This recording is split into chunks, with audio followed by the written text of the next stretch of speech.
কেউ তোমাকে বিশ্বাস করুক আর না করুক, তুমি নিজের প্রতি বিশ্বাস রেখে এগিয়ে যাও। Hello friends, welcome back to my new study routine. আমি আমার গতকালের স্টাডি রুটিনটা তোমাদের সঙ্গে শেয়ার করব।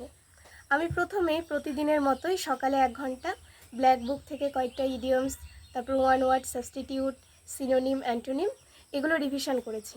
এরপর 1 ঘন্টার ব্রেক নিয়েছি 8টা থেকে 9টা পর্যন্ত।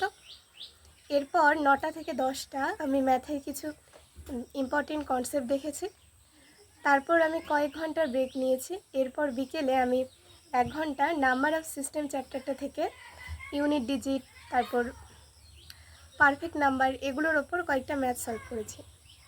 এরপর রাত্রেবেলা 30 মিনিট আমি প্রথমে লুসেন্টের জিকে বইটা পড়েছি।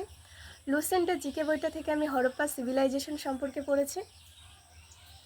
এরপর আমি 1.5 ঘন্টা মতো গ্রামারের প্রিপোজিশন চ্যাপ্টারটা থেকে ফিক্সড প্রিপোজিশন, ডিফারেন্ট প্রিপোজিশন এগুলো পড়েছি, আর এখান থেকে কয়েকটা কোশ্চেন প্র্যাকটিস করেছি।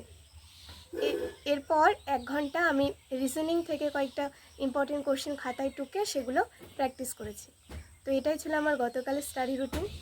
তোমাদের যদি ভিডিওটা ভালো লাগে অবশ্যই একটা লাইক করে দিও, চ্যানেলটাকে সাবস্ক্রাইব করে আমার পাশে থেকো। আজকের জন্য এতটুকুই, আবার দেখা হচ্ছে নেক্সট ভিডিওয়।